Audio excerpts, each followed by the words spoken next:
Okay, so here we will continue with the topic of the dual problem for SVM. And just as a side note for, the previous topics, just be sure to familiarize yourself with the terminology, or maybe, the new vocabularies, or maybe your new definition. Just because, yeah, it's part of learning, machine learning. So we need to know what things are called, and probably, when there are problems, so you can pinpoint what's going on in your work. And yes, in our next topic is gonna be on the dual problem. And in dual problem, it's actually about um, maybe I think the first thing that we all want to know is why we need dual problem anyway in the first place, when we already know that we can, if we can try to find our hyperplane by solving this optimization, why bother solving a dual problems that looks way more complicated? And the reason being, well, because I know that you guys are thinking and probably are wondering what is the actual reason. Okay, I'll tell you that there are at least two reasons. The first reason is because computing with the dual formulation will lead to a more efficient computation. That's the first reason, the efficiency. And the second reason is the fact that with the new formulation, we actually allow the use of the kernel function or kernel mapping in our SVM. And with the kernel functions, and as we've seen before in the first lecture,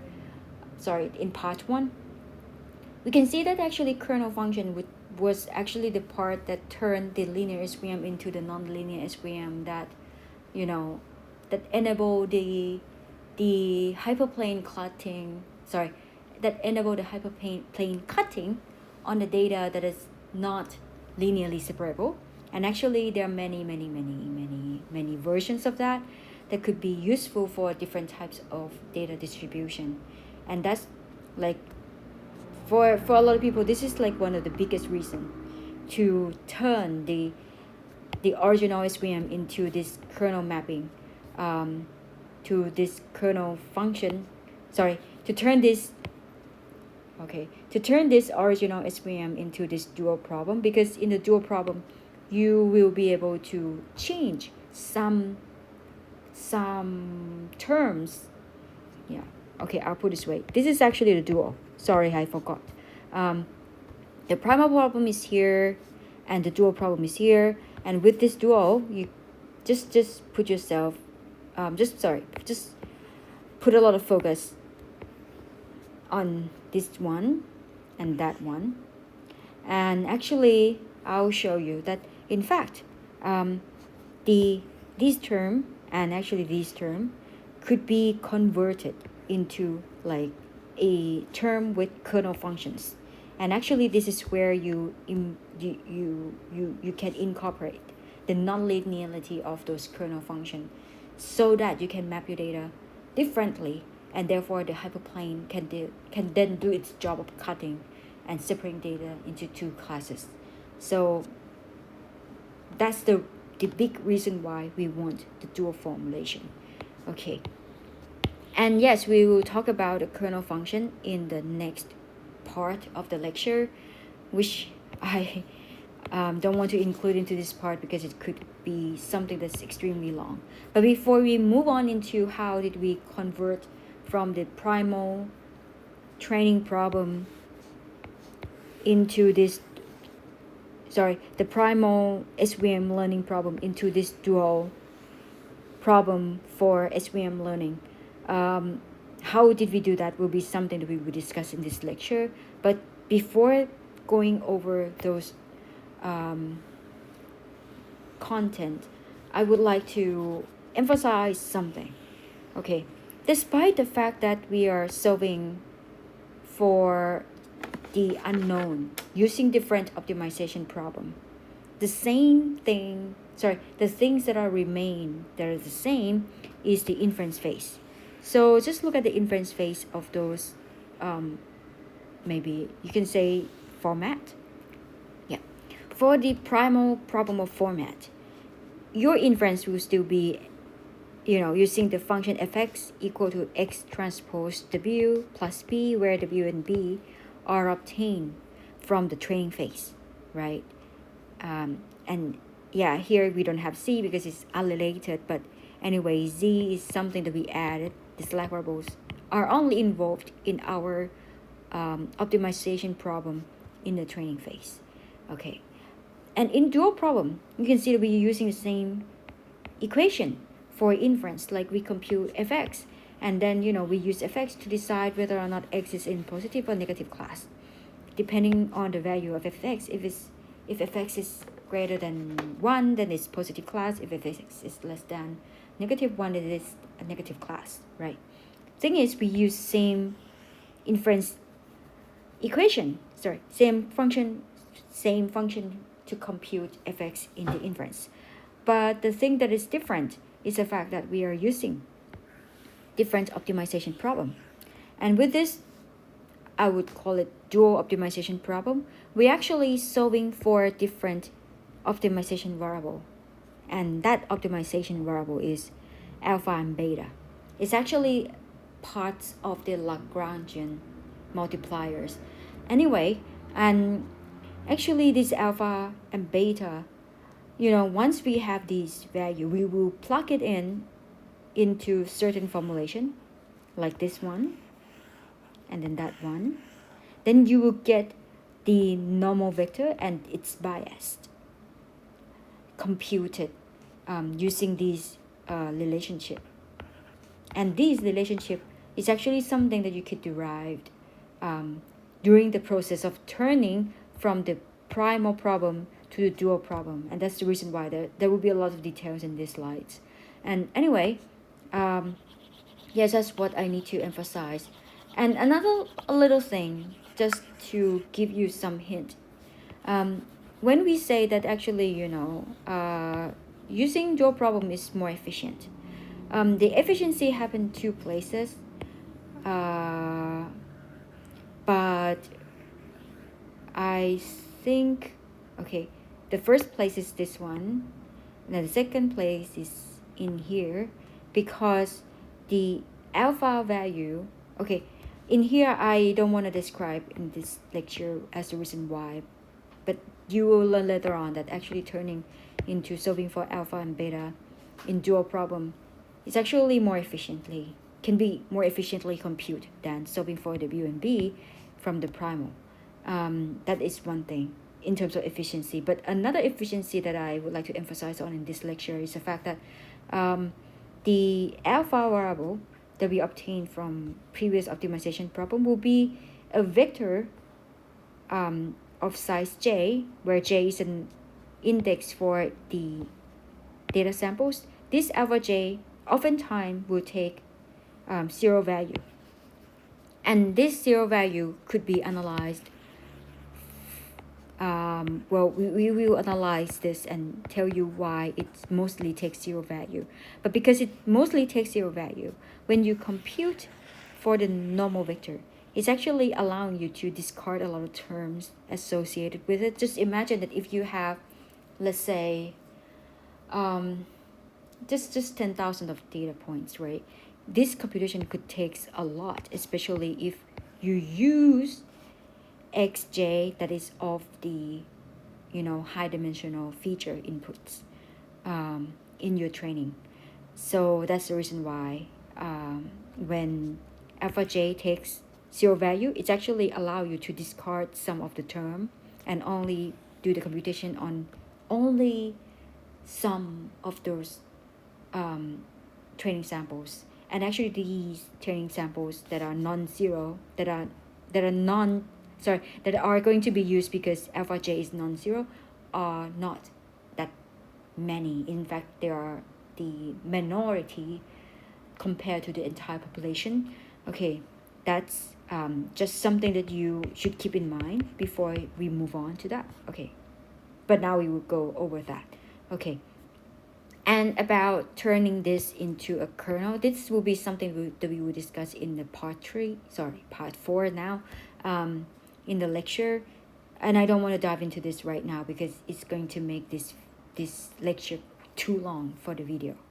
Okay, so yes, but this is just to recap the fact that, if we can turn this dot products between input feature vector into a kernel function, you can actually replace that kernel function with the different types of data mapping. Like you can use polynomial data mapping, and then the hyperplane could cut better, or radial basis. That you often see that actually radial basis seems to be something that's quite useful, and hyperbolic tan could also be a good alternative if you have some kind of data that is overlapping like that. So yes, so these kernel function could be something that you could use in the future. And that's actually, like, for most people, when people talk about turning the primal SVM into dual form, usually they refer to the benefits of using the kernel function. Okay, anyway, let's move ourselves back into how then, if we now can convince ourselves that we need to turn from the primal problem into dual problems, then what we need to do in order to do that. Okay, so I will tell you the procedures of doing this, but for the background of how to ensure that, or maybe make sure that this dual problem will be something that you want, I would like you to maybe search for a video. And actually here I use the content from Wikipedia to provide me, like what is this dual problem and why it works for most of the convex optimization problem that was like the primal problem, something like this. Please try to investigate it in your own time. But in this lecture, we only will tell you the steps, like how do we progress from the primal problem to the dual problem. Okay, so now let's start. Anyway, so if you have a primal problem, and in here, this is like more like a recapture of what you should know at the background. Like if we have an optimization problem where we want to solve for x, okay, and we have fx as our objective function, and this fx also being included with the constraint gx, and constraint is strictly greater than or equal to 0. Okay, so this is your setting for the primal problem. Thing is, if you want to turn it to a dual problem, you have to do the step of turning this primal problem into a Lagrangian form. And this Lagrangian form, since we are solving a convex problem where we minimizing a convex function, in the Lagrangian formulation, when we do this, we will be able to form a Lagrangian, the L function here, that is equal to fx minus the Lagrange multiplier that is multiplied with the constraint of your primal problem. So that's how you turn from primal into a Lagrangian form. And on the top of that, because because the primal is a minimization problem, what you need is the Lagrangian multiplier that is being multiplied here, and the sign in front of it is a negative sign, where the Lagrangian will always take positive value. And this will ensure that the Lagrangian function will always be the lower bound, Okay, if I write in this way, we will say that this Lagrangian function will always be the lower bound of your primal problem, because fx, right? I mean, if you have two fx, it should be equal, right? But the thing is, if this fx is negated by a value that is always greater than 0, then that means that this side of the equation will always be less than. And so that means that, the only chance that you get the Lagrangian function to have the same value as your primal objective function is when this term is equal to 0. That's the only time, that's the only way to make them equal, right?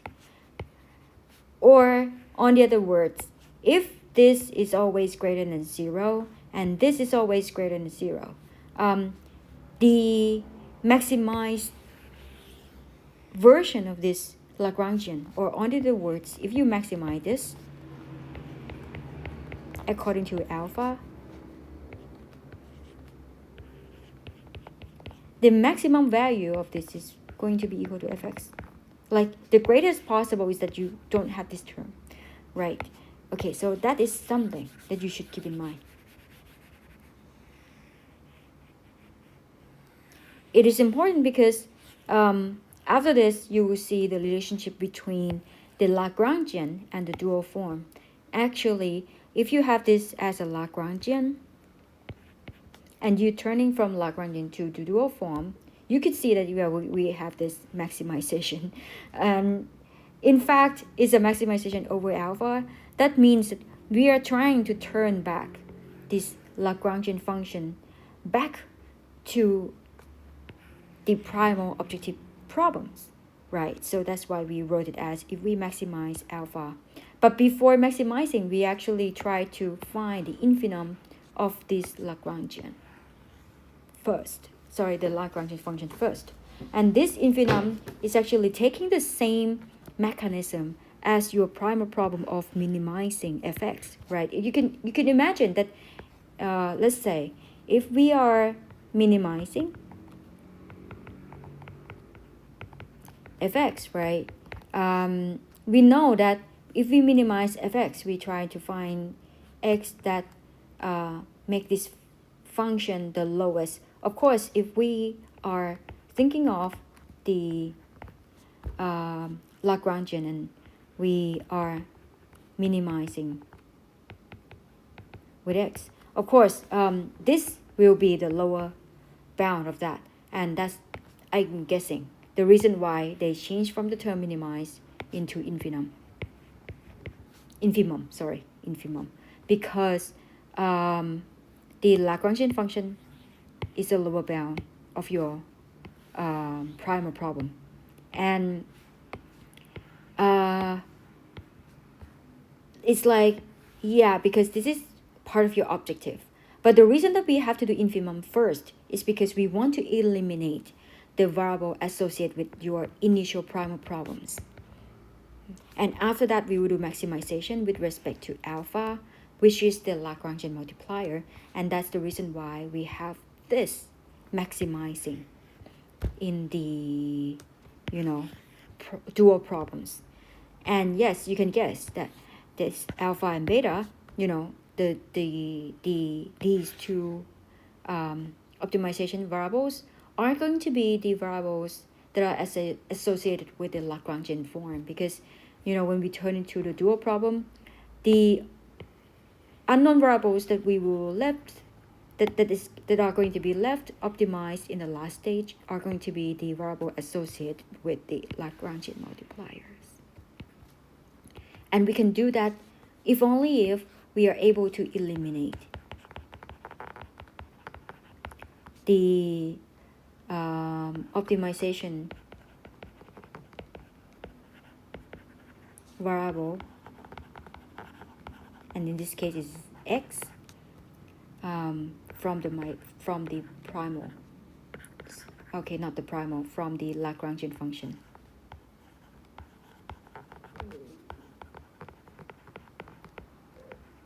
Okay, and that is the Lx alpha. I don't want to, because I sometimes forget how to write the word Lagrangian. Okay, I will just use that. Okay, so that is a step. But notice that the constraint for the Lagrangian multiplier to be greater than or equal to 0 is something that's remained the same for the dual problem and Lagrangian. Okay, And actually here is like the interpretation of the conversion between primal and Lagrangian. If I remember correctly, if you have constraint, here, the place where x is going to be your optimal solution is going to be the same place that causing the gradient of your primal to be in parallel with the gradient of your Lagrangian. And actually, the Lagrange multiplier is something that happens because of this relationship. And if you look at the Lagrangian function, right, if you were to take take gradient with respect to x, okay, I'll just do it that way, and equate it to 0, you will see that, gradient of fx equal to alpha gx, because you take a gradient right in front of this term. Okay, I'll put this way. Okay, hope this will allow you to see it clearer. Actually, this where the Lagrangian cost function came from. It came from this relationship. Like, if you want to define this relationship, then it define it through the Lagrangian cost function. And actually, if you could directly find x, that causing the gradient of fx to be the same as gradient of gx, another thing that you have to still do, even though you know which x are going to give you the parallel, but the thing is,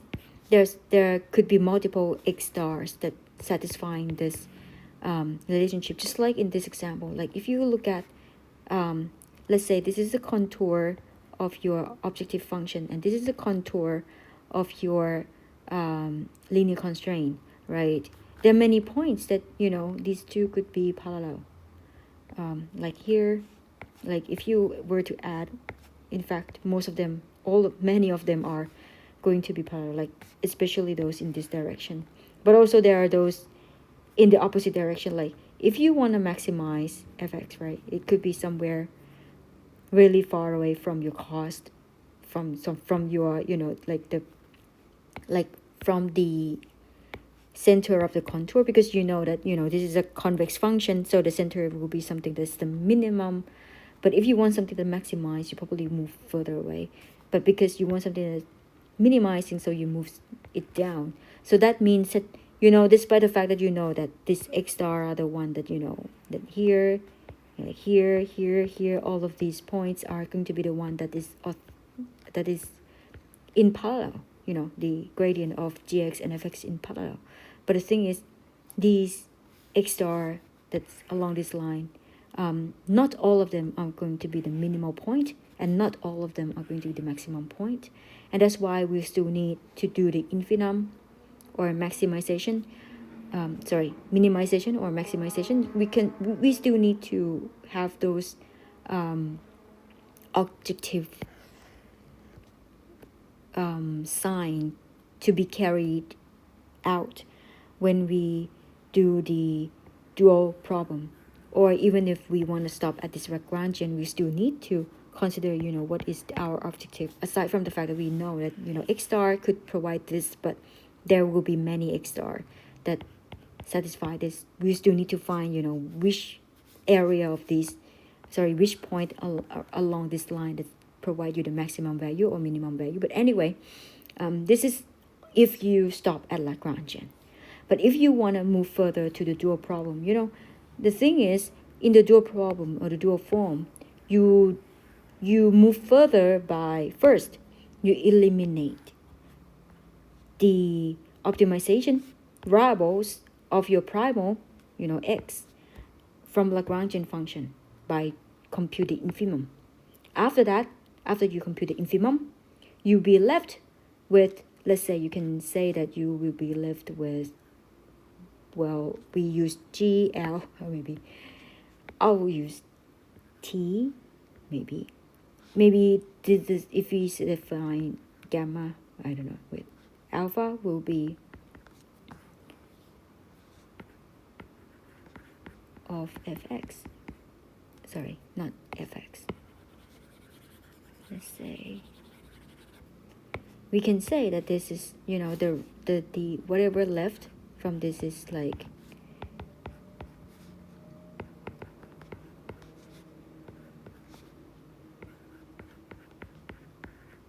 right, you know, you'll be left with this. Then this is your actual objective function to be performed with the maximization problem. Okay, so let's begin. Right, from primal, okay, we know that, you know, this is the main objective function where you have these two as your constraints, right? And according to the Lagrangian, I don't know, it's like a platform, you probably have to add like a Lagrangian multiplier, and in this case I choose alpha and beta to represent those Lagrangian multiplier, and we'll use them, you know, to multiply them with your constraint. Like I use alpha with this constraint, which is associated with this one, and set j, beta j associated with set j, which is associated with this one. Just notice that because I sort each constraint from j equal to 1 up until m, here when I put it up as part of the Lagrangian, all of these will have to be summed up from j equal to 1 to m, right? All of that. Okay, so that's how you turn the primal problem into Lagrangian. And then we will turn from this Lagrangian into the dual problem. Well, the thing is, we have this Lagrangian function, right? And next thing that we have to do is that once we have this Lagrangian, if we want to turn this Lagrangian into dual, the first thing that we have to do is to eliminate the primal, I was going to say the optimization variable in the primal problem. That is, like, we will have to compute the infimum of the B, W, and Z of the Lagrangian function, where we know that, you know, alpha and beta will be something that we will leave untouched because we will use it as part of the maximization step that will happen after this. Okay, so when we do the infimum, when we sort for our, let's say, B, W, and Z, when doing the infimum, actually it could be seen, or maybe it could be processed just like when you do the minimization. So what that means is, like, you just ignore the Lagrangian multiplier for the time being and only consider the optimization variable associated with the primal problem, and then you find the value of these by taking gradient with respect to each of the optimization problem,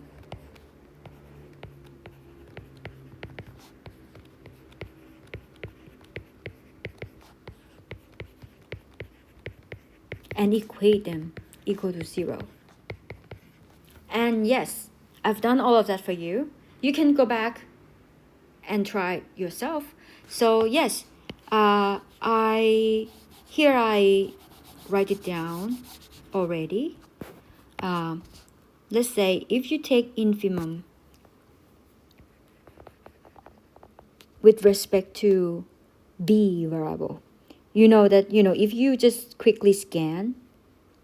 then it's only this term, right, that is associated with B variable. And you know that if you multiply alpha, y, and y together, and, you know, you know that the only thing that is left is the one associated with b. And so if you take gradient, it means that, for this b to be found with this infimum sign, that means that, sum of alpha j, yj will have to be equal to 0. So that is your constraint. Actually, it's kind of turning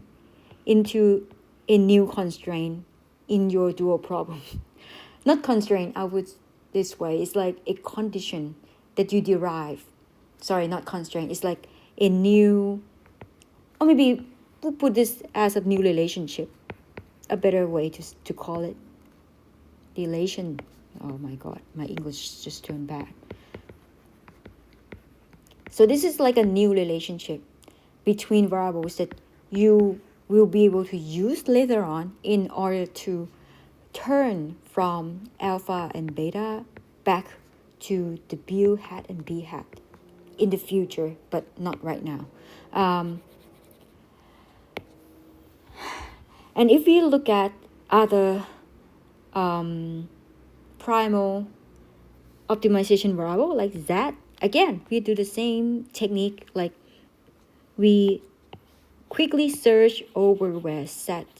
is, right? Like that one. And definitely that one. And that one. And we take gradients. Then we have another relationship. That is, we now know that, now we have this also another new relationship.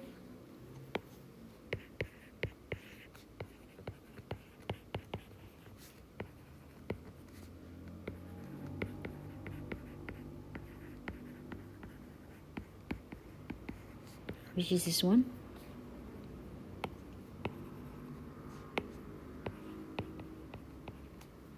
Then this time we take gradient with respect to the view. And yeah, okay, I'll put it this way. For this one, I would like to ask you to do it yourself.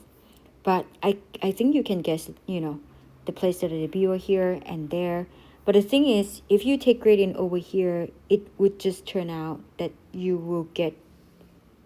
a relationship where it's saying that the view will be equal to this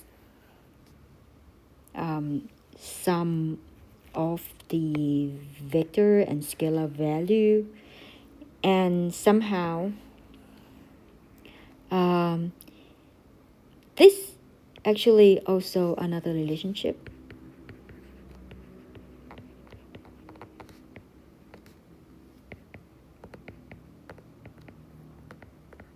But this relationship is something quite special because it's telling you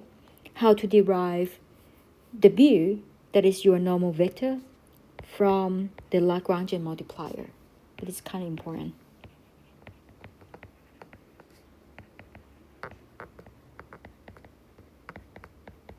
Right. And once you have all of these, well, because as I mentioned before, we want to eliminate as much as possible. So we kind of turning this Lagrangian function to the dual cost function by plugging these relationship back into your Lagrangian formulation. Then you can notice that initially it is probably look like that, like because the L2 norm of the view still exists, right? And you also have like the view multiplied with so many things, but we know that some of them aren't going to be equal to 0, and so it doesn't matter anymore. I think it's something associated with this. Like you can, this minus that there, and then there, that's gonna be 0, so the rest of that we just left with this. I mean, this is like abbreviating after I plug everything back. Not abbreviating, it's like shortening version of that. But anyway, I do encourage you to derive this yourself. You will see that, okay, the result of this infimum although you still have the W in your formulation, but you can actually plug in, you can replace the W with the new relationship that we just found, and then that would turn this optimization function into the dual form that we want,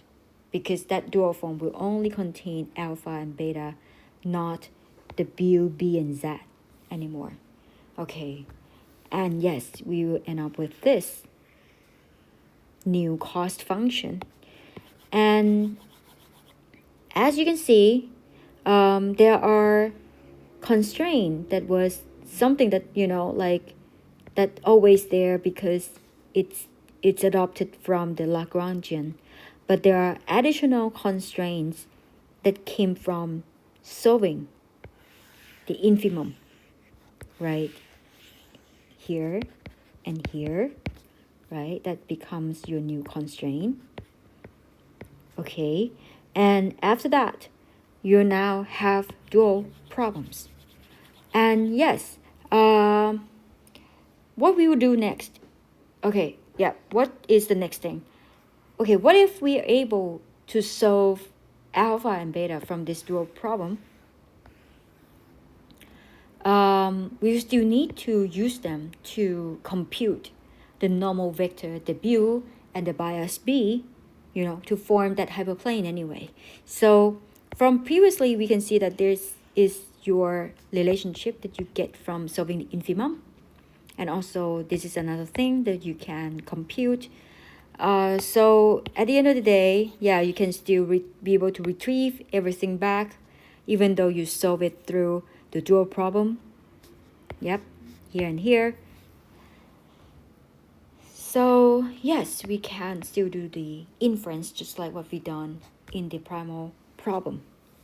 Okay, now we'll go over the section that is a little complicated, so take a deep breath. Okay, and let's move on. Okay, so here is the Karras-Kuhn-Tucker conditions or KKT conditions in SVM. And these conditions are going to provide you some, though they are conditions, but these are conditions that are important in finding the relationship between the alpha parameters, alpha and beta, and your training data samples. And the reason why we want to analyze that is because, in fact, you can just stop at this point and move further on the kernel of dual problems. But I think it's important to point out, because dual problem actually change a lot of things. Not just the fact that it gives you the new look of what your optimization problem could have looked like, but also it's actually provide a new interpretation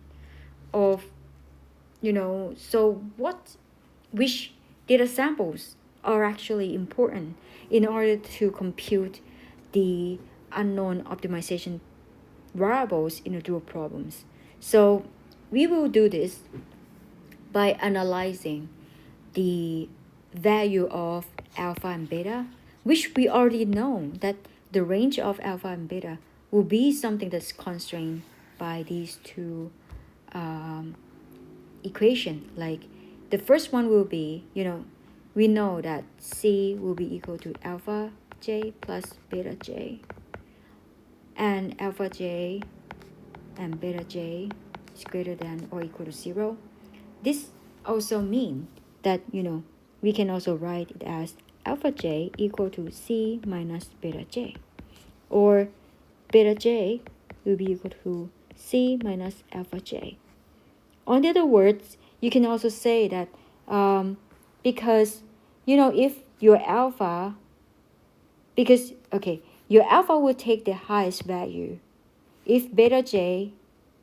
is the least, right? Because beta j will always greater than 0. If beta j is the least, the minimum of it is like 0. So that means you can say that alpha j could take values starting from 0 up until C, but that also means that your beta j will start on the opposite direction. Like, well, beta j also take the minimum value of 0, just like when alpha j equal to c, and the largest value is equal to c. But however, the relationship between alpha j and beta j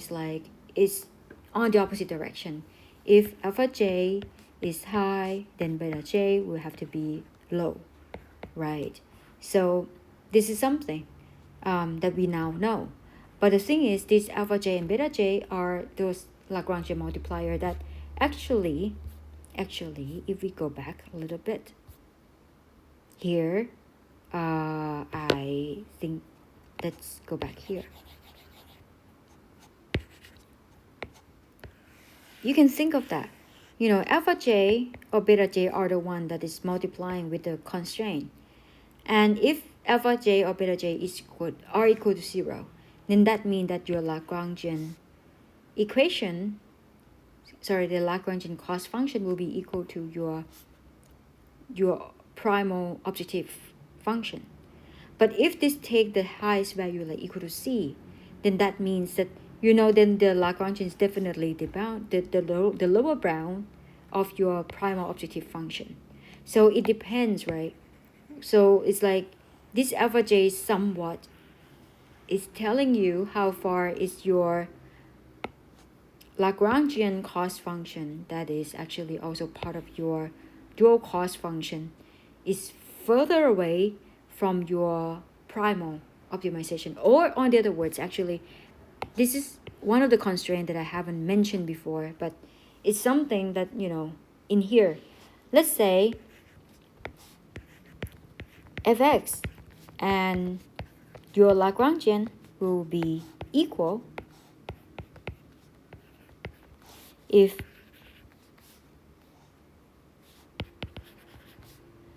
the term associated with the Lagrangian multiplier is equal to 0. And actually there is a name for this condition, and actually I provide a name for it here. It's called complementary slackness. It is like the condition that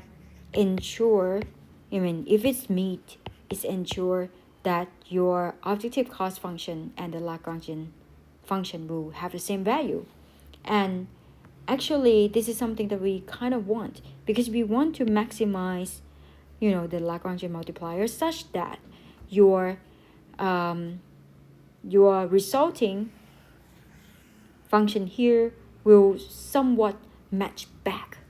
to your original prime cost function. So that is like one of the things that we will consider in our discussion, which is this one. So the complementary slackness will be something that we also have to analyze, because it's actually the condition that's telling us that if they are true, then Lagrangian is equal to the objective cost function. So that is important, because that's something that we also want to do when we solve the dual problem. Other conditions are going to be, like the primal feasibilities. They are the conditions that started when you formulate your problem for support vector machine. The stationary, this is a condition that happens because of the fact that we want to use the Lagrangian, and according to Lagrangian, if you remember, the gradient of your objective function will be parallel with your constraint. And in this case, let's say if h and g, which are function of p, are your constraint, then this is what is said. So that's the reason why it written with a negative sign. So on the other words, it's actually okay, should be writing this way.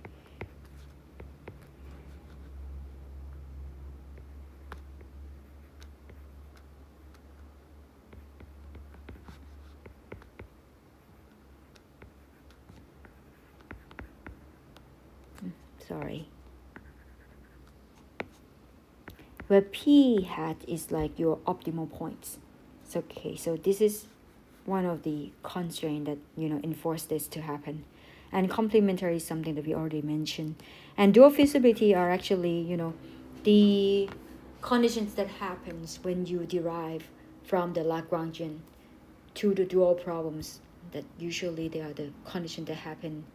throughout this process. That's kind of the reason why I want you to go back home and, derive this again and see if you get the same thing. And so it will help you understand like what happened first and what happened after better than just looking at the slides. And yes, these conditions will help you define the relationship. Okay, I will erase this.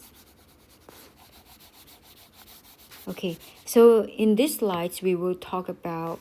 how the KKT together with the Lagrangian multiplier are, I'll put it this way, actually I should, how the alpha and beta are related to the training data point.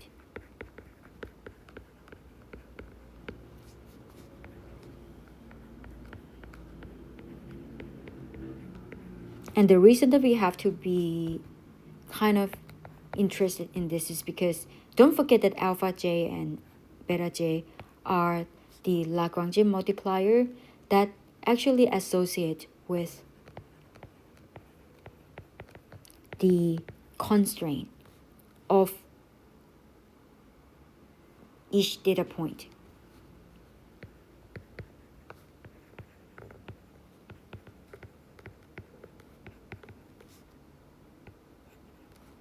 In the primal problem. So that's why we want to know, if we get certain value for alpha beta, would that has anything to do with the training data points xj, yj, and actually there are something, and it actually could give you like a new point of view of which data points are actually important, which I think I already mentioned that briefly in the previous lecture. But anyway, let's look at this together. Also, one more thing. In order to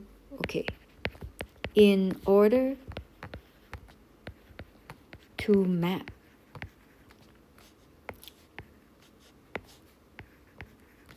from dual, variable, optimization variable alpha j and beta j, we have to consider the case where the complementary slackness are satisfied. On the other words, we will explore how the value of alpha and beta influence, or maybe related to the data point xj and yj when the complementary slackness are satisfied. Okay, so let's begin. Let's say when, as we mentioned before, the value for alpha and beta are going to be something like between the value c. And actually, alpha and beta are somewhat running on the opposite side. If alpha is larger, beta will be smaller. So that is something, right? So let's say when the beta is actually at its minimum, like what if beta is equal to 0? Then of course, beta j will be at its peak, right? The highest. And, if this is true, then that means that, we will analyze how this will influence the condition in the primal problem, and that will indicate how it's related to the data points in the primal problem through the fact that the complementary slackness have to be true. So that means beta j set j has to be true, and has to equal to 0, and alpha j hj will have to equal to 0. Thing is, because alpha j already equals 0, so that means this term will be true by default, because we are analyzing at this case, right? So in order to make sure that this other complementary slackness will be true, that means that the only way it can be true is if set j is equal to 0. And if this set j is equal to 0, then that means that, the case where alpha j is equal to 0 will be associated with the primal problem where your set j that used to be there is gone. So they are actually associated with the xj and yj that can correctly be mapped by the bu and b. Or on the other word, when alpha is equal to 0, is actually corresponding to the data points that are on the correct sides of the margin, right? And what about, if we I would put it this way, if we increase the value of alpha to be somewhere between 0 and c, then that means that both alpha and beta are going to be larger than 0. Well, in this case, the only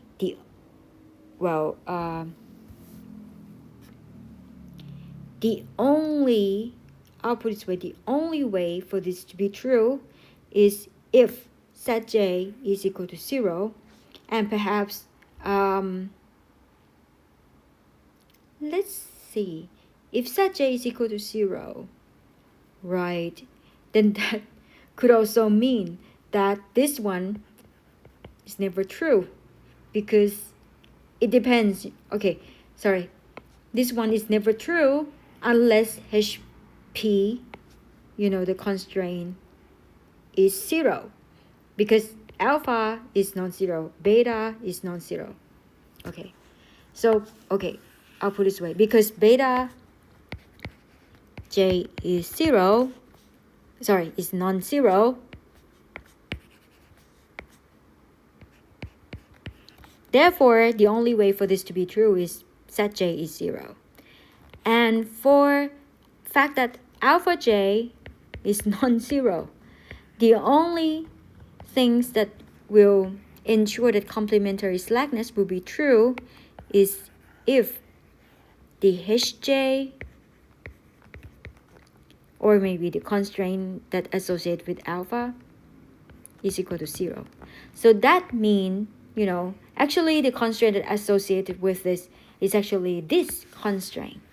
On the other word, this is in fact, maybe you already forgot. Anyway, I write it down.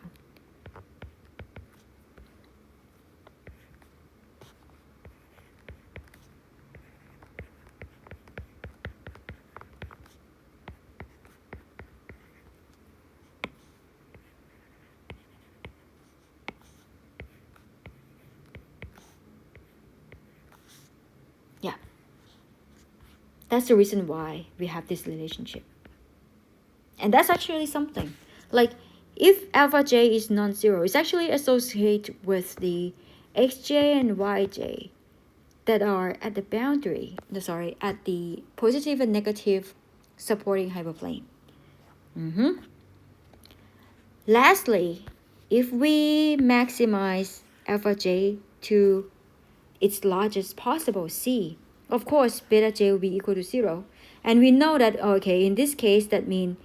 set j may not need to be 0, but because beta j is already 0. Anyway, because alpha j is non-zero, the only things that could turn this to be true is if hj p equal to 0. But the difference between the one up top here and the one here is the fact that the one at the top here, we are sure that, set j has to be 0. Therefore, that's the reason why we just equate it with 1. That's why we don't need to consider that set j because it's already equal to 0. But this one, it's still here because we know it probably could be non-zero. So that means that if alpha is non-zero, let's say if alpha is somewhere between 0 and c but not 0, it's actually corresponding to the points that's lying exactly on the support, positive and negative support hyperplane. That is this line, the points on this like that, like such as that one and such as that one. Or, if alpha j is equal to c, that is at the extreme, like the largest possible, then that means they are corresponding to those points that are mapping on the wrong side. So that means that, in order to compute this alpha j, the only training samples that are important are those training samples that are at the margin or the training sample that's already gone to the wrong side. So that's actually give you like probably a new look towards this SVM optimization. It's like, it's actually telling you that, that's kind of mean that if you have to optimize for this alpha, you probably don't have to take a lot of computation when you learn for this optimization parameters. Actually, this is like the hint to why it say that, one of the benefit of knowing this dual problem is the fact that it's enable efficiency towards computing the SVM learning and inference.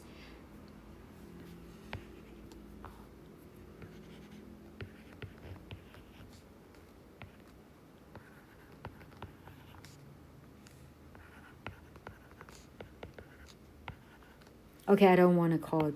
dual SVM. I think someone will actually want to kill me if I call it that way. Dual problem.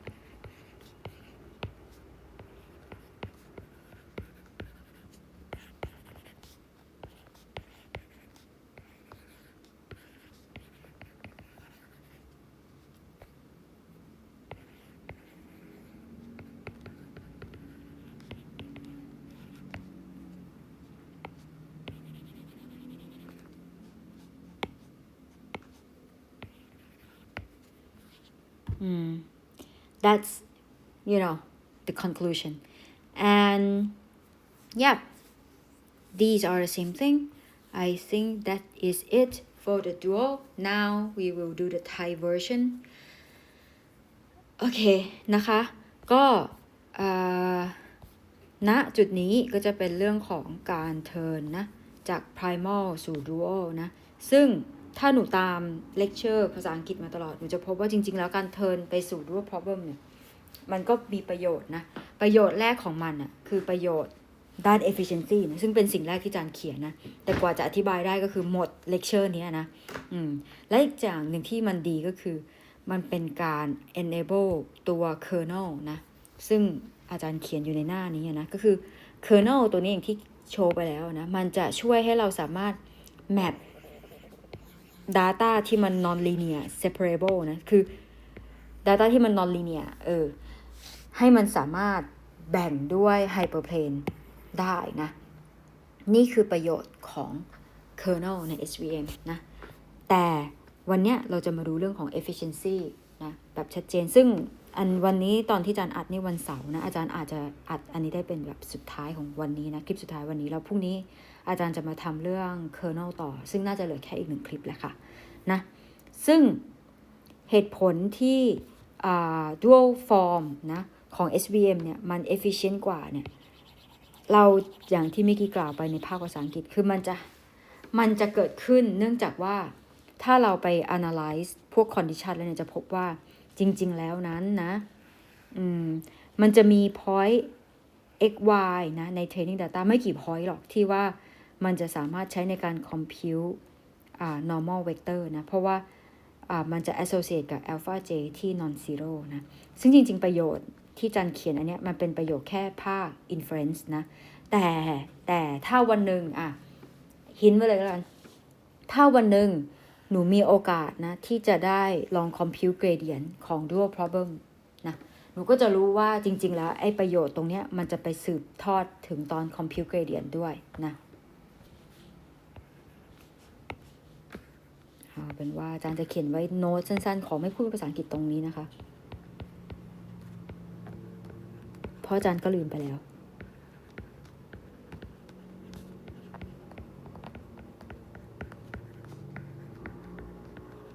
คือมันคือ gradient ที่ใช้ optimize หา alpha กับ beta ใน dual form เพราะ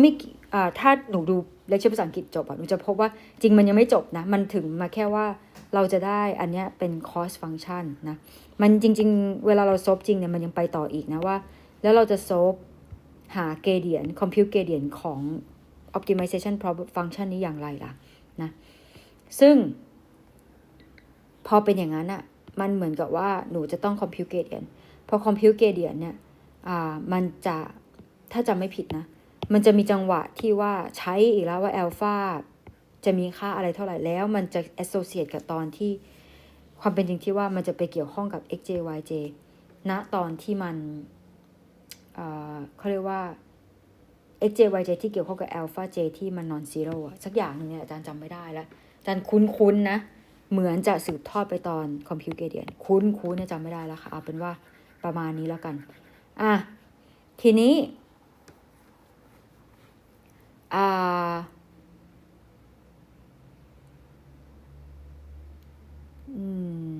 ทีนี้อาจารย์จะไม่อึ้งนานทีนี้เนี่ยจาก primal ไปสู่ dual เนี่ยสิ่งที่อาจารย์อยากจะเน้นนะก็คือว่าตัว primal problem เนี่ยค่ะนะเรามี w กับ b นะเป็น optimization variable แล้วก็ z ด้วยเนาะแต่ทีนี้ขอโทษตอน compute inference เนี่ยเราก็ยังใช้ไอ้ function hyperplane เหมือนเดิมแต่ทีนี้พอตอน dual problem สังเกตเราไม่ได้ optimize บนunknown ตัวเดิมแล้วนะคะเราจะ optimize มันบน alpha กับ beta ซึ่ง alpha กับ beta นี่แหละนะจริงๆการที่มันจะเอามา turn สู่การเป็น target hyperplane ได้เนี่ยมันจะต้องผ่านสมการแสดงความสัมพันธ์มาก่อนนะซึ่งในที่นี้เนี่ยจริงๆก็คือหนูต้องคือจริงๆหนูจะได้ความสัมพันธ์พวกนี้แหละนะตอนที่หนู derive นะ derive ไอ้ dual form ของมันเนี่ยแหละนะมันจะทำให้หนูแทนค่าพวกนี้ได้นะดังนั้นอาจารย์แค่จะเน้นว่าอย่าลืมว่าไอ้การแปลงจาก primal สู่ dual เนี่ยสิ่งที่เปลี่ยนจริงๆแล้วมันมีแค่ training phase นะไอ้ inference phase ไม่ได้เปลี่ยนนะเพียงแต่ว่าเราจะ compute มันตรงๆเหมือนเดิมไม่ได้แค่นั้นเองเราก็ต้องไปผ่านสมการบางอย่างนะซึ่งไอ้สมการพวกเนี้ยมันจะ compute ง่ายขึ้นเพราะว่าเรารู้แล้วว่า xj กับ yj บางตัวมันไม่ต้องใช้นะมาต่อทีนี้สิ่งที่อาจารย์ทำในเลคเชอร์นี้หลักๆคือเราจะเทิร์นจาก primal ไปสู่ dual อย่างไรนะอันนี้เป็นเรื่องของ kernel ซึ่งเดี๋ยวจะพูดในพรุ่งนี้นะคะนะจะเทิร์นอย่างไรขอดูหน่อยว่าอาจารย์เขียนอะไรไว้บ้างโอเคซึ่งเทิร์นอย่างไรก็คือเราจะพูดถึงวิธีการเทิร์นนะซึ่งอาจารย์จะขอพูดตามตรงอาจารย์จะขอไม่ลงลึกเช่นว่ารู้ได้อย่างไรว่า primal นี้สามารถเทิร์นไปสู่ dual นี้แล้วมันจะได้โซลูชันเดียวกันหรือรู้ได้อย่างไรว่าลากังเจียนตัวนี้มันเป็น lower bound ของ primal อะไรก็คืออันนี้อยากจะขออย่างหนึ่งว่าขอให้นิสิตกลับบ้านไปอ่านดูแต่ว่าแน่นอนแหละมันก็จะมีคุณสมบัติบางอย่างที่อาจารย์จะต้องขึ้นมาเพื่อที่อธิบาย operation ที่เกิดขึ้นนะอย่างที่เราถ้าจำได้เนาะตอนเราเรียนแคลนะเราจะเทิร์นจาก primal ไปสู่ลากังเจียนนะเราต้องทำไงมั่งนะอย่างแรกเนาะเราต้องจัดฟอร์มเนาะแต่ก่อนจะจัดฟอร์มรู้ก่อนว่าไอ้ primal problem เนี่ย objective ของมันคืออะไรแน่นอนนะ convex problem นะถ้าเป็น convex แล้ว minimization problem นะไอการที่เรา turn เนี่ยก็เราจะเป็นการ turn ไปสู่ Lagrangian ที่เป็น lower bound ของ primal นะแล้วก็หลังจากนั้นนะตอนที่เรา solve หา dual จริงๆ dual problem เนี่ยตอนจบเรา maximize ก็จริงนะแต่ operation infimum ตรงนี้มันจะเกิดขึ้นก็ต่อเมื่อว่าเรากำลัง minimize หมายถึงว่า operation นี้กับ operation เนี้ยมันต้องสอดคล้องกันนะ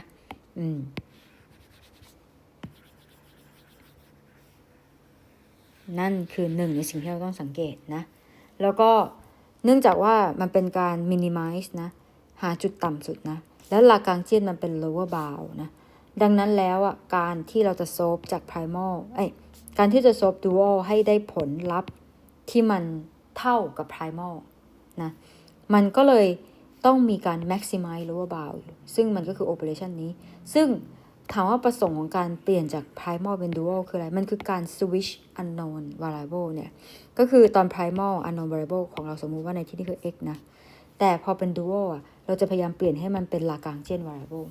ซึ่งข้อดีของ Lagrangian variable ส่วนใหญ่ก็คือเป็นเพราะว่าสังเกตนะคะ Lagrangian variable เนี่ยโทษทีvariable ที่เกิดจาก Lagrangian เนี่ยนะก็คือ alpha ตัวนี้มันเป็น Lagrangian multiplier มันจะเกี่ยวกับ cost function ในลักษณะของเราในลักษณะของการเป็น affine function นะซึ่งทำให้พอตอนที่เรา maximize ตัวนี้มัน solve ง่ายกว่านะง่ายกว่าการ solve ตัว objective ของมันนะอันนี้คือบอกเอาไว้นะคะจะได้รู้นะจ๊ะนะเหตุผลว่าทำไมเขาถึงอยากเทิร์นให้มันเป็น dual กันจังนะมันเป็นเพราะว่าถ้าคุณสังเกตดูเนี่ยมัน affine ใน alpha นะทีนี้ขั้นตอนนะอาจารย์ว่าจาก primal มา Lagrangian ไม่ยากเพราะสเต็ปเนี้ยน่าจะเจอกันตั้งแต่ม.ปลายแล้วมั้งใช่ป่ะเจอกันบ่อยสเต็ปเนี้ยนะมี objective function turn เป็น Lagrangian เราต้องยังไงนะเขียน constraint นะแล้วก็เพิ่ม Lagrangian variable ใช่ไหมแล้วก็แน่นอนนะเนี่ยการเติม Lagrangian มันต้องทำให้ Lagrangian ตัวนี้เป็น lower bound นะเพราะฉะนั้นนะมันต้องน้อยกว่า fx เสมอดังนั้นอะไรก็ตามที่เพิ่มเข้ามาใน Lagrangian มันต้องเป็น negative term ใช่ไหมมันต้อง negative ด้วย alpha กับ g ซึ่ง alpha กับ g นั้น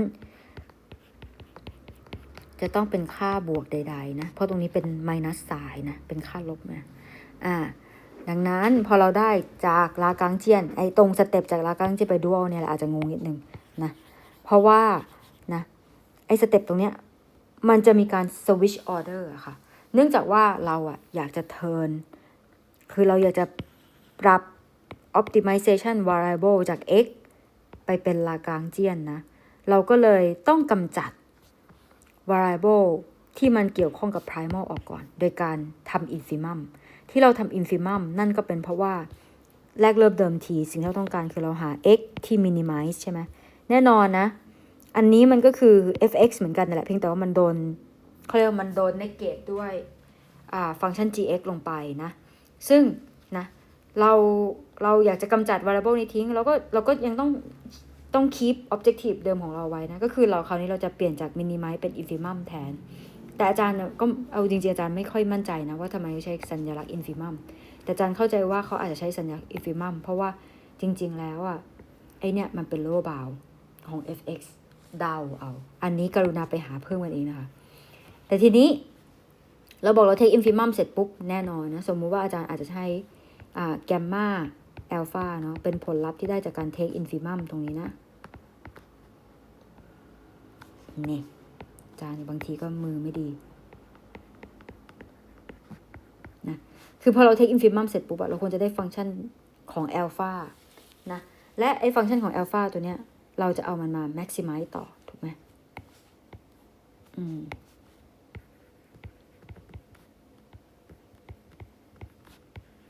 นะก็ตามตรงนี้แหละนะ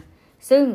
พอเป็นอย่างนี้เนี่ยมันเหมือนกับvariable ที่เรา maximize มันน่าจะเป็น affine function ใน alpha มันน่าจะทำให้เราสามารถ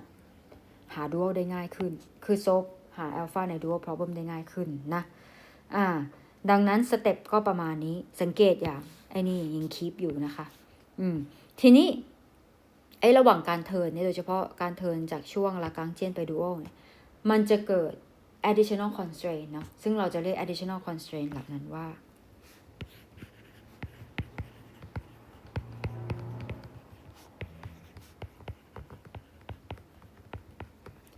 จะเรียกมันว่า dual constraint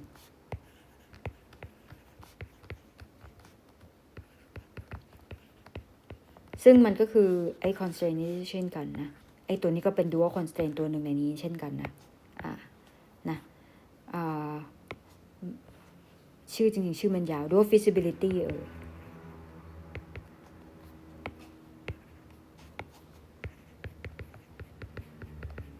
นะแล้วก็นะ constraint ที่เกิดขึ้นจากลากางเจียนจะมี2อันนะอันแรกคือ stability ก็คือ point ที่ซึ่งตรงนี้อาจารย์พูดไปตามภาษาอังกฤษเนาะมันจะมีอันแรกเป็น stability แล้วกัน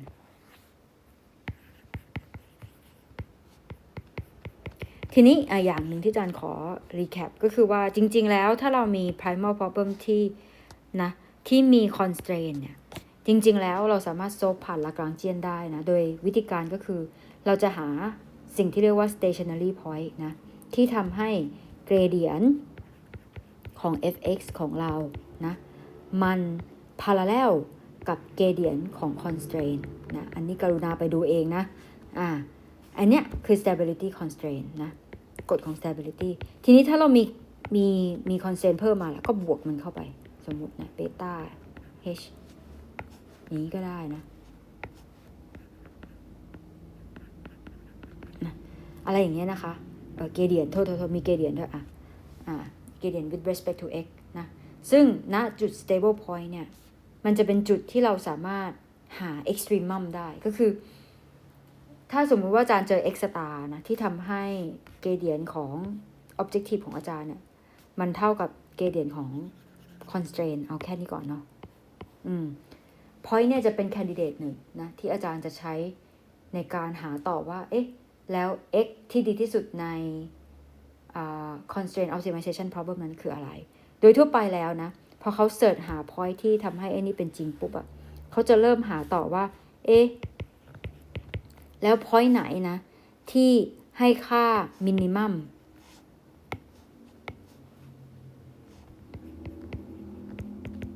หรือ maximum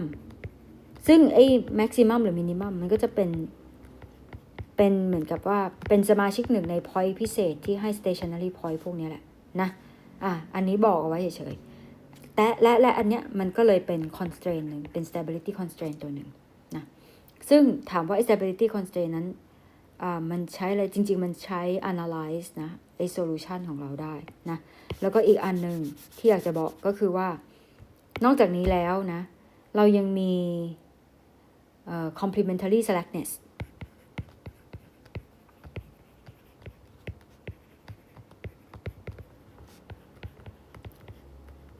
ซึ่งก็เป็น constraint เช่นกันแต่ constraint อันนี้จะเป็น constraint ที่ ensure ว่าL ไอตัว Lagrangian function จะเท่ากับไอ fx เมื่อไหร่นะหรือพูดอีกอย่างมันก็คือ constraint ตอนที่อีเทอมเนี่ยมันเป็น0ซึ่ง equivalent กันนะสองสิ่งนี้นี่ก็คือสิ่งที่มันจะเกิดขึ้นในระหว่างทางของเรานะซึ่งอาจารย์ว่าถ้าเราฟังเลคเชอร์ภาษาอังกฤษจบจะรู้แล้วแหละว่ามีอะไรบ้างนะทีนี้อันนี้คือสเต็ปในการเทิร์นนะอย่างตอนแรกอาจารย์เทิร์นจาก primal ไปสู่ลากางเจียนก่อนก็อย่างที่บอกอะไรก็ตามที่เป็น constraint ตอน primal เนี่ยเราเทิร์นมันขึ้นไปสู่ลากางเจียนโดยการเอามันไปคูณกับลากางเจียน multiplier แต่ละตัวเนาะอย่างอาจารย์ใช้ alpha กับ beta แล้วก็อีกอย่างหนึ่งบางครั้งอาจารย์ชอบเรียกเทอมนี้ว่า h จริงๆมัน x w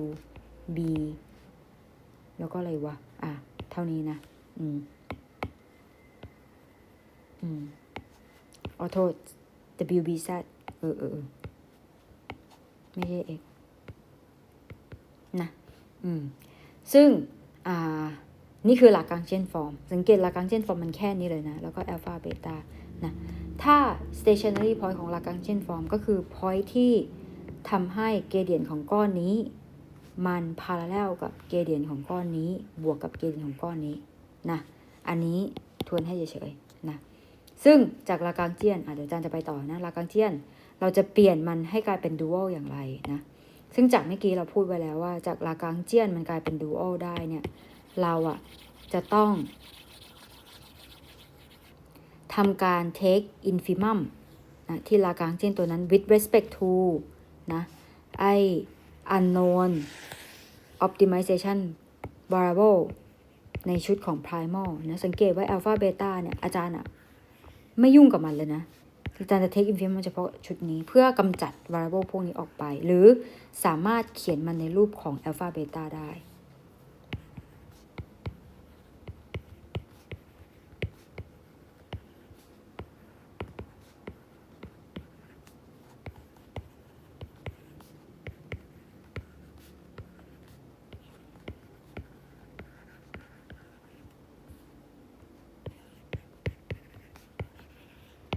เขียนพวกมันนะเขียน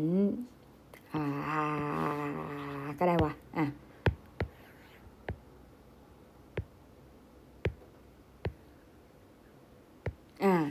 เพื่อกำจัด ZWB หรือเขียน ZWB ในรูปของ alpha beta ได้นะนี่คือเหตุผลทำไมเราต้องทำ infimum ตรงนี้นะซึ่งนะ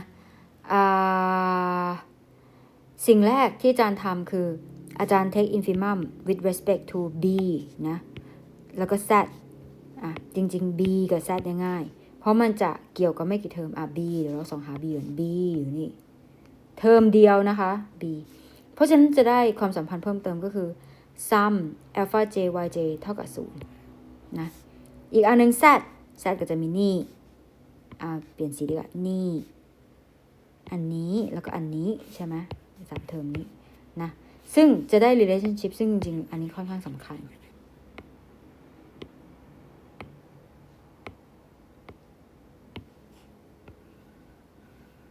ได้ว่าอัลฟาบวกเบต้าต้องเท่ากับ c นะอันถัดไปคือ w นี่แอบยากนิดนึงแต่อาจารย์อยากให้หนูลองกลับบ้านไปทำเองก็คือมันก็จะ with respect to 2เทอมแบบนะก็คือ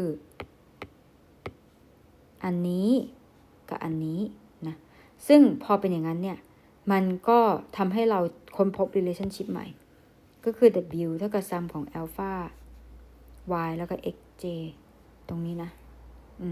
พอได้ relationship ใหม่ปุ๊บเนี่ยจริงๆ relationship นี้ค่อนข้างสำคัญนะมันทำให้เรารู้แล้วแหละว่าถ้าเราแก้ alpha ผ่าน dual problem แล้วนั้นเราจะเทิร์นมันกลับให้กลายเป็น wb หนึ่งในนั้นก็ใช้ equation นี้แหละนะหลังจากนั้นพอเราได้ความสัมพันธ์เหล่านี้ปุ๊บเนี่ยจริงๆจะว่าไปมันก็จะทำให้เราสามารถคือ1นะเราจาก L ใช่ไหมเราแทนพวกนี้กลับไปมันจะมีบางพจน์นะกลายเป็น0นะพวกพจน์ที่เกี่ยวข้องกับพวกนี้มันจะกลายเป็น0นะพอมันกลายเป็น0ปุ๊บมันก็จะเหลือแค่บางพจน์พอเหลือแค่บางพจน์ถ้าจำไม่ผิดมันจะเหลือพจน์นี้แล้วก็อันนี้นะมันจะทำให้เนี่ยเหมือนกับรูปฟอร์มของไอ้ Lagrangian problem ของคุณมันลดเหลืออยู่นิดเดียวอันนี้จริงๆเหมือนอาจารย์จะเขียนผิดนะต้องไม่มี infimum ตรงนี้โอเคและพอเหลืออยู่เล็กน้อยเนี่ยมันก็คือไอ้ตัวนี้แหละนะซึ่งจริงตัวนี้มันก็อาจจะมองเป็น alpha ใน alpha ได้นะถึงแม้มันจะมี dot product ตรงนี้แต่เดี๋ยวขออาจารย์กลับไปคิดนิดนึงว่าแล้วเขาซบ dual กันยังไงนะแต่ถ้าสมมุติว่าเราไม่คิดมากนะถ้าเป็นอาจารย์ไม่คิดมากอาจารย์อาจจะดึง alpha ตัวนี้ออกแล้วก็เหลือแค่1ลบ alpha ตัวหนึ่งแล้วก็ติดตรงนี้ไว้นะซึ่งมันก็แปลว่าเรากำลังโซฟมันในลักษณะของ affine function นะเพราะว่าอาจารย์รู้แล้วว่า alpha ต้องมีค่ามากกว่า0อะไรอย่างเงี้ยคือมันสามารถลดฟอร์มได้ทีนี้นั่นก็แปลว่าเราก็จะได้ dual problem แล้วนะซึ่งไอ้ dual problem ตรงนี้แหละนะจริงๆเราจะจบเท่านี้ก็ได้นะถ้าจบเท่านี้เราอาจจะเอาตรงนี้ไปหา gradient ต่อเนาะอาจจะไปโซฟด้วย linear programming ต่อหรืออะไรสักอย่างหนึ่งนะเพียงแต่ว่า สิ่งที่มันสำคัญนะก็คือว่าถ้าสมมุติว่าได้อัลฟาเบต้ามาค่าหนึ่งแล้วอีสองค่าเนี่ยมันเกี่ยวข้องไงกับ x กับ y ถามว่าทำไมเราสนใจมันหนึ่งนะเหตุผลที่เราสนใจเพราะว่าเรา derive w จาก relationship นี้ w กับ b อีกอย่างหนึ่งก็คือเป็นเพราะว่าอย่าลืมว่าอัลฟากับเบต้าเนี่ยมันเป็น initial constraint มันไม่ใช่ initial มันเป็น constraint ที่เกี่ยวกับมันจะเป็นเขาเรียกว่า Lagrangian multiplier ที่ associate กับแต่ละ constraint ตรงเนี้ยนะซึ่งแปลว่ามันจะช่วยให้เราแมปกลับไปได้ว่าไอ้ solution ที่เราได้จาก part dual เนี่ยมันเกี่ยวยังไงกับ part ของ primal นะหรือเกี่ยวกับ data ใน part ของ primal อย่างไรซึ่งเราจะ analyze พวกนั้นเนี่ยผ่านพวก condition เหล่านี้แหละซึ่ง condition เหล่านี้อาจารย์ได้พูดไปแล้วในตอนต้นเนาะก็คือจะมี primal feasibility เป็น condition ที่มาจาก primal problem stationary ก็คืออย่างที่อาจารย์บอกถ้ามัน gradient ของ Lagrangian จะต้องขนานกับ gradient ของconstraint นะแล้วก็ complementary slackness ก็คือ condition ที่ถ้าเป็นจริงแล้วไอ้ Lagrangian function จะมีค่าเท่ากับตัว primal objective problem แล้วก็ dual feasibility ก็คือ condition ที่เป็นจริงเวลาที่เราต้องเป็นจริงเวลาที่เรา derive dual problem นะทีนี้ตรงเนี้ยเราจะมาดูแล้วว่าแล้วอัลฟาเบต้าถ้าเราโซฟมันได้นะมันจะ relate กับ training data point อย่างไรนะและจริงๆแล้วเราสนใจมันเพราะมัน associate constraint ของสิ่งเหล่านี้นะจริงๆก็คือเราจะ analyze backward นะจาก dual ไปสู่ primal ซึ่ง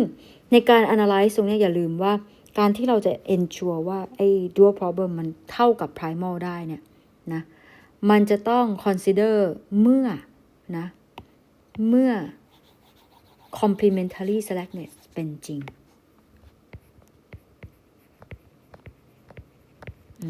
หรือพูดอีกอย่างหนึ่ง dual objective นะมันจะประมาณ primal หรือใกล้เคียงนะเมื่อไอเนี่ยเป็นจริงนั่นแหละคือเหตุผลว่าทำไมเราพอเราดูจาก dual ไป primal เราต้องผ่านไอ้ complementary slackness ซึ่งอาจารย์ก็จะ vary ค่าของ alpha นะอย่างตอนแรกถ้าสมมติว่า alpha อาจารย์มีค่าเป็น0นะอาจารย์จะได้ว่าถ้า alpha เป็น0จาก relationship ที่เมื่อกี้อาจารย์ได้อาจารย์จะพบว่าเบต้าจะมีค่าสูงสุดอยู่ที่4นะซึ่งพอ alpha เป็น0ไอ้ complementary slackness ตัวนี้จะเป็น0ตลอดจะเป็นจริงตลอดนะคือมันเป็น0ไปเลยเพราะว่า alpha เป็น0แต่อันเนี้ยอาจจะไม่จริงก็ได้นะเพราะว่าเบต้าเรามันมีค่า non zero ซึ่งมันจะเป็นจริงได้ก็ต่อเมื่อ z เป็น0ถ้า z เป็น0แล้วมันก็จะแปลว่านะถ้าเรา analyze กลับไปเบต้ากับอัลฟากับเบต้ามันจะเกี่ยวกับไอ้ตัว constraint ใน primal ใช่ไหมดังนั้นถ้า z เป็น0มันก็เท่ากับว่าเหมือนกับ z ไอ้ตัวนี้เราหายไปนั่นก็แปลว่าณเวลาที่อัลฟาเป็น0นะมันจะ associate กับ point ที่มันเหมือนกับ map ไปทุกข้างเพราะมันไม่มี complementary slackness โทษทีมันไม่มี slack variable เป็น0ไปแล้วถูกไหมแต่ถ้าเราลองเพิ่มค่าอัลฟาล่ะให้มันอยู่ระหว่าง0ถึง4เนาะในกรณีนี้ทั้งอัลฟาทั้งเบต้าจะเป็น non zero ทั้งคู่จะเห็นว่าเพื่อให้ complementary slackness เป็นจริงเนี่ยวิธีเดียวที่จะมันเป็นจริงก็คือ z จะต้องเท่ากับ0เท่านั้นนะและไอ้ hp จะต้องเป็น0เท่านั้น hp หรือไอ้ constraint ที่เกี่ยวกับ alpha ของเราจะต้องเป็น0เท่านั้นซึ่งพอ z เป็น0เนี่ยเรามองกลับไปไอ้นี่เป็น0ใช่ไหมแต่ไอ้นี่ยังต้องเป็น0ทั้งหมดนี่นะมันก็เลยกลายเป็นว่าดังนั้นแล้วในกรณีนี้ alpha กับ beta เป็น non zero เนี่ยมันจะ associate กับ point x กับ y ที่อยู่บนขอบหรืออยู่บน positive และ negative support hyperplane พอดีนะอยู่บนไอ้เนี่ยขอบตรงเนี้ยกับไอ้เนี่ยพอดีนะและในกรณีสุดท้ายก็คือถ้า alpha มันเท่ากับค่า constant พอดีและในกรณีเนี้ยถ้า alpha เท่ากับ c beta จะเท่ากับ0เพราะว่าความสัมพันธ์นี้นะซึ่ง ถ้าเบต้าเป็น0เนี่ยมันก็แปลว่า complementary slackness อันเนี้ยเป็นจริงเสมอนะไม่ว่า z จะเท่ากับอะไรแต่อันเนี้ยจะเป็นจริงก็ต่อเมื่อ h ของเราอะไอ constant ที่ associate กับ alpha เป็น0ซึ่งเนื่องจากว่า z อาจจะเป็น0หรือไม่เป็น0ก็ได้แต่ n ต้องเป็น0มันก็เท่ากับว่าจริงๆแล้ว alpha กับ beta ณจุดเนี้ยมันจะ correspond to x กับ y ที่ map ไป wrong side นะก็คือ map ไปพอดี wrong side นะแล้วก็ equate ด้วยนะก็คือพวก point พวกเนี้ยนะที่มัน map ไปผิดด้านไปแล้ว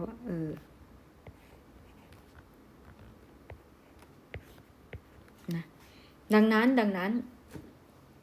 มันเลยทำให้เรารู้ว่าจริงๆแล้วการ compute หากว่าอย่างนี้แล้วกันนะหากว่าเราได้ค่า alpha แล้วนั้นนะจริงๆแล้วจาก alpha ไปสู่ w เนี่ยมันสามารถ compute ได้ efficient มากนะก็คือเราสามารถใช้เฉพาะ point ที่ y กับ x มัน non zero นะจากตรงนี้ที่เราได้นะy กับ x non zero ก็ compute ได้ละไม่ต้องไป sort ทุก point อย่าลืม1 data training data มันอาจจะใหญ่มากก็ได้ถ้าเป็น10,000แล้ว x สมมุติ high dimension อีกตรงนี้จะใหญ่มากนะ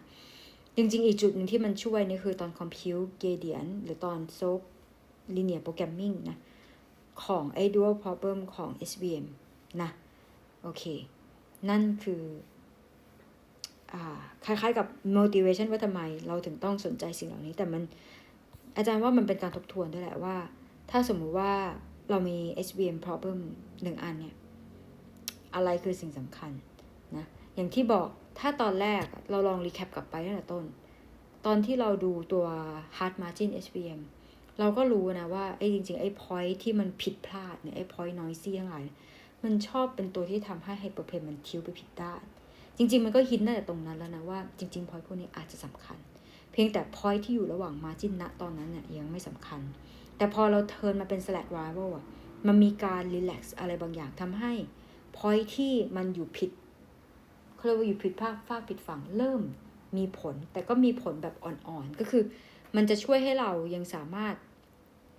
หา hyperplane ที่จะเพลทได้แต่hyperplane เนี่ยมันก็เหมือนกับว่ามัน take effect ของpoint ที่ข้ามไปมากน้อยแค่ไหนถูกไหมและตอนเนี้ยพอเป็น dual form เนี่ยมันยิ่งบอกเราใหญ่เลยว่าpoint ตรงขอบนี่แหละสำคัญนะใน SVM นะแล้วจริงๆเราใช้เฉพาะ point พวกนี้ในการ compute ตัว hyperplane ก็ได้นะนี่คือ main message ทั้งหมดนะคะเดี๋ยวพรุ่งนี้อาจารย์จะมาอัดต่อในเรื่องของ kernel ค่ะสวัสดีค่ะ